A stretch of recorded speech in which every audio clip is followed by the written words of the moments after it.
नमस्कार दोस्तों, मैं प्रिंस सैनी आपका स्वागत करता हूं हमारे चैनल लर्न एंड ग्रो में। आज हम बात करेंगे derivation for Lenz makers formula for concave lens. इससे पहले हमने कन्वेक्स लेंस के लिए यही डेरिवेशन पढ़ी थी और उसके अंदर हमने कुछ एजम्पशन भी देखी थी और जो साइन कन्वेंशन थे वो भी देखे थे, तो वो सारी चीज़ें याद रखनी है। तो यहाँ पर हम ले लेते हैं एक कनकेव लेंस। कनकेव लेंस इस तरह का होता है जिसके अंदर हमारे पास दो इस तरह के सरफेस होते हैं, एक तो ये लेफ्ट वाला और एक ये जो है राइट वाला। और यहाँ से जो बीच में से थिन होता है और ये ऊपर वाला सिरा और जो नीचे वाला सिरा देखें थिक होता है। यहाँ हम एक प्रिंसिपल एक्सिस ले लेते हैं और यहाँ पर एक पॉइंट ऑब्जेक्ट को मान लेते हैं ये पॉइंट ऑब्जेक्ट O है। ऑप्टिकल सेंटर बिल्कुल इसके बीच में होता है जिसको हम कैपिटल C से डिनोट करते हैं। ये पॉइंट हो गया P1 पोल हो गया और ये पॉइंट हो गया P2। इसी तरह से यहाँ पर ले लेते हैं कि जो सेंटर ऑफ कर्वेचर मान सकते हैं और यहाँ पर भी आप सेंटर ऑफ कर्वेचर मान सकते हैं, कहीं पर भी मान लीजिए बराबर दूरी पर मानने हैं तो उनकी अभी ज़रूरत नहीं पड़ेगी। तो सेंटर ऑफ कर्वेचर भी हमने देख लिए थे। तो अब यहाँ पर हम पॉइंट ऑब्जेक्ट O जो है इससे एक रे लेते हैं जो कि इस पोल P1 से टकराएगी और वो अनडेविएटेड आगे निकल जाएगी। तो वो यहाँ पर टकराएगी जब, तो वो अनडेविएटेड ही यानी कि विदाउट पाथ चेंज करे आगे निकल जाएगी सीधा, जब नॉर्मली रे फॉल करती है। इसी तरह से होता है। अब उसके बाद अगर हम O से ही किसी एंगल पर या कहें कि इस लेंस के ऊपर किसी पॉइंट पर एक और रे लें, मान लीजिए इस पॉइंट पर हम रे लेते हैं, ये पॉइंट A है। तो यहाँ से यहाँ पर ये रेयर मीडियम है, यहाँ पर ये डेंसर मीडियम है और फिर से यहाँ पर रेयर मीडियम है। अब यहाँ जैसे रेयर से डेंसर में वो एंटर करेगी रे तो चेंज ऑफ पाथ मिलेगा, रिफ्रैक्शन मिलेगी, तो वो हम यहाँ पर दिखा देते हैं। और यहाँ पर एक और चीज़ हम कंसीडर कर लेते हैं कि इस A पॉइंट के बाद जो लेंस का मटेरियल है, अब हमें पता है ये क्या होता है, इसका रिफ्रैक्टिव इंडेक्स μ2, रेयर मीडियम का μ1 हम लेते हैं रिफ्रैक्टिव इंडेक्स। अब हम मान रहे हैं कि जो लेंस का मटेरियल है वो कंटिन्यूअस है यानी कि आगे तक फैला हुआ है। अगर ऐसा मान लें तो A पॉइंट से ही रिफ्रैक्शन मिलेगी क्योंकि आगे सिर्फ हम मान रहे हैं कि डेंसर ही मीडियम है, तो ये सिर्फ यही रिफ्रैक्शन हमें मिली, यही मिली। अब यहाँ पर ये रे उस तरफ चली गई, ये रे इस तरफ है, तो एक्चुअल में तो ये कहीं मीट नहीं करेंगी, रियल इमेज नहीं बनेगी। तो इसको हम पीछे की तरफ बढ़ाएंगे, इसको भी पीछे की तरफ बढ़ाएंगे और एक पॉइंट हमें मिल जाएगा। एक पॉइंट मिल जाएगा तो यहाँ पर ये जो वर्चुअल इमेज है इसको हम मान लेते हैं कि ये I1 हमें मिल जाती है।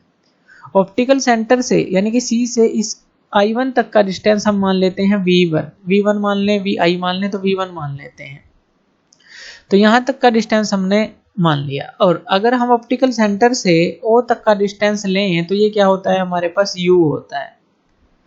चाहे ऑप्टिकल सेंटर से माप लें चाहे पोल से माप लें, एक ही बात है। हमने बात की थी लेंस काफी थिन होता है तो ऑप्टिकल सेंटर की जगह आप पोल का भी यूज कर सकते हैं डिस्टेंस को मापने के लिए। यहाँ पर अगर हम ऐसा लिखें CI1 यानी कि C से I1 तक का डिस्टेंस, ये जो वर्चुअल इमेज हमें मिली है, तो ये क्या है, V1 के बराबर है। V1 के बराबर, इसको आप सिमिलरली किसके बराबर लिख सकते हैं, CI1 को आप P1I1 के बराबर भी लिख सकते हैं क्योंकि पोल से भी आप माप सकते हैं। इसी तरह से CO जो है, C से O, इसको भी आप सिमिलर किसके लिख सकते हैं, P1O के लिख सकते हैं और ये किसके बराबर होगा, U के बराबर होगा। अब यहाँ से रेयर मीडियम से डेंसर मीडियम में रे जा रही है तो उसके लिए हमने एक रिलेशन पढ़ी थी, वो रिलेशन हम यहाँ पर लिख लेते हैं। पहले हम उसको प्रूव भी कर चुके हैं तो वो रिलेशन हम यहाँ पर लिख लेते हैं। तो ये रिलेशन हमने यहाँ पर लिख ली। तो ये रिलेशन थी जब रेयर मीडियम से डेंसर मीडियम में कोई रे जाती है, तो ये हम डायरेक्टली यहाँ पर लिख लेते हैं, रिलेशन हो गई 1। लेकिन ये जो लेंस का मटेरियल है ये कंटिन्यूअस तो है नहीं। यहाँ पर इस पॉइंट पर जाकर मान लीजिए B पॉइंट है, जब ये डेंसर से रेयर मीडियम में जाएगी रे तो यहाँ पर रिफ्रैक्शन दोबारा से मिलेगी इसको, तो हम मान लेते हैं कि इसको रिफ्रैक्शन इस तरह से मिली। अब फिर से हम इसको पीछे की तरफ बढ़ाएंगे तो यहाँ पर ये हमें एक पॉइंट मिलेगा I, यानी कि ये जो है रियल इमेज मिलेगी हमें। अब ऑप्टिकल सेंटर से यहाँ तक का डिस्टेंस देखें वो होगा V, यानी कि अगर हम बात करें CI की तो ये हमारे पास क्या होगा, V के बराबर होगा। अब यहाँ पर जो I1 है इसको हम ऑब्जेक्ट मान सकते हैं इस I के लिए, जैसे ये ऑब्जेक्ट था इस इमेज के लिए I1 के लिए, इसी तरह से इसको ये भी पॉइंट ऑब्जेक्ट था तो ये भी एक पॉइंट ऑब्जेक्ट ही है एक तरह से, तो इसको हम ऑब्जेक्ट मान सकते हैं इस रियल इमेज I के लिए। और C से I1 तक का डिस्टेंस हमारे पास कितना था? C से I1 तक का डिस्टेंस ये था हमारे पास V1। इसको आप किसके बराबर लिख सकते हैं? आप U के बराबर लिख सकते हैं। क्यों लिख सकते हैं? क्योंकि ऑप्टिकल सेंटर से ऑब्जेक्ट तक का डिस्टेंस हम U लेते हैं। तो हम यहाँ पर इसको अगर हम ऑब्जेक्ट मान लें इस I के लिए, तो C से I1 तक का डिस्टेंस हम क्या लिख सकते हैं? U लिख सकते हैं। यानी कि V1 की जगह हम U का यूज कर सकते हैं। वो कहाँ पर करेंगे? जो अभी हम सेकंड रिलेशन लिखेंगे वहां पर। तो ये हमने रिलेशन लिखी, यहाँ पर U की जगह हमने क्या यूज कर लिया? V1। जैसे इस रिलेशन को बस क्या किया है? उल्टा किया है। यहाँ minus mu one by you था, इसको हम उस तरफ ले जाएंगे तो माइनस म्यू टू बाय, यहाँ पर U आ जाता, U की जगह हमने V1 कर दिया। यानी कि म्यू वन और म्यू टू की पोजीशन को चेंज कर देते और यहाँ पर जो है V रहेगा हमारा, क्योंकि अब यहाँ पर रियल इमेज है, V तक का डिस्टेंस है, रियल इमेज तक का डिस्टेंस है, तो V हमने यहाँ पर लिए। तो इस तरह से ये रिलेशन हमारे पास बन जाएगी। ये सेकंड रिलेशन हमारे पास बन गई, ये सेकंड हो गई। और इसको हम दोबारा से रिफॉर्म भी कर सकते हैं। मान लीजिए ये म्यू टू बाई V1 है, प्लस यहाँ पर म्यू वन बाई ये V है। यहाँ पर mu two minus mu one कर सकते हैं क्योंकि ऊपर mu two minus mu one है और हमें इसको ऐड करना है, इसीलिए कर रहे हैं। नीचे क्या आ जाएगा? माइनस का R2। तो ये सेकंड रिलेशन है हमारे पास। अब फर्स्ट और सेकंड को हम ऐड कर देते हैं, फर्स्ट प्लस सेकंड रिलेशन को ऐड कर देते हैं। अब यहाँ पर देखिए ये जो चीज़ है plus mu two by V1, यहाँ पर क्या है? Minus mu two by V1। तो जब ऐड करेंगे तो कैंसिल आउट हो जाएगा और म्यू वन बाई V और म्यू वन बाई यू ये आ जाएगा। तो यहाँ पर म्यू वन को कॉमन ले लेते हैं और 1 by V minus 1 by you ये हमें मिल जाएगा, क्योंकि म्यू वन को कॉमन ले लिया, 1 by V minus 1 by U आ गया। ऐड कर रहे हैं और यहाँ mu two minus mu one को कॉमन ले लेते हैं, mu two minus mu one को, और यहाँ पर हमें क्या मिलेगा? 1 by R1 minus 1 by R2, 1 by R1 minus 1 by R2 ये मिलेगा। तो ये आ गया हमारे पास। अब देखिए ये जो म्यू वन है इस तरफ डिवाइड में चला जाएगा, तो यहाँ पर ये क्या आ जाएगा? 1 by B minus 1 by u equal to mu two जो है म्यू वन के जो म्यू वन है म्यू टू के नीचे चला जाएगा, तो mu two by mu one हो गया, और माइनस जब म्यू वन इसके नीचे जाएगा तो ये 1 हो जाएगा, और यहाँ पर ये क्या है? 1 by R1 minus 1 by R2।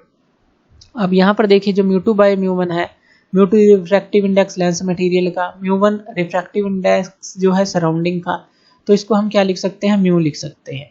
ये जो है mu two by mu one, तो ये भी हमने पहले पढ़ा था, तो इसको म्यू लिख देते हैं यहाँ पर। तो ये क्या आ जाएगा? 1 by V minus 1 by u equal to mu minus 1 ये आ गया, और यहाँ पर ये क्या आ गया? 1 by R1 minus 1 by R2। अब यहाँ पर एक चीज देखिए, अगर हम ऑब्जेक्ट को U को इन्फिनिटी ले लें, यानी कि ऑब्जेक्ट तक का डिस्टेंस ऑप्टिकल सेंटर से इन्फिनिटी ले लें, तो इमेज बनेगी कहाँ? इमेज तो हमेशा हमारी प्रिंसिपल एक्सिस पर ही बनेगी, यानी कि वहां पर प्रिंसिपल फोकस मिलेगा, और जो V होगी वो किसके बराबर होगी? फोकल लेंथ के बराबर होगी, F के बराबर। तो ये चीज हम यहाँ पर पुट कर लेते हैं। 1 बाई इन्फिनिटी तो 0 हो जाएगा, और यहाँ पर हमें क्या मिलेगा? 1 बाई V की जगह हमें क्या लिखना है? F लिख देना है। तो यहाँ पर हम लिख देते हैं V की जगह F, तो 1 बाई F इक्वल टू ये क्या आ गया हमारे पास? म्यू माइनस 1, और यहाँ पर ये क्या आ जाएगा? 1 by R1 minus 1 by R2। तो यहाँ पर हमें एक रिलेशन मिली, जो फोकल लेंथ है F स्मॉल f उसके बीच में, रिफ्रैक्टिव इंडेक्सेस के बीच में, और रेडाई ऑफ जो कर्वेचर है उनके बीच में। तो ये रिक्वायर्ड रिलेशन रहती है कनकेव लेंस के लिए। थैंक यू वीडियो देखने के लिए, और इसी तरह की वीडियोस के लिए आप हमारे चैनल लर्न एंड ग्रो पे हमें सब्सक्राइब कर सकते हैं। धन्यवाद।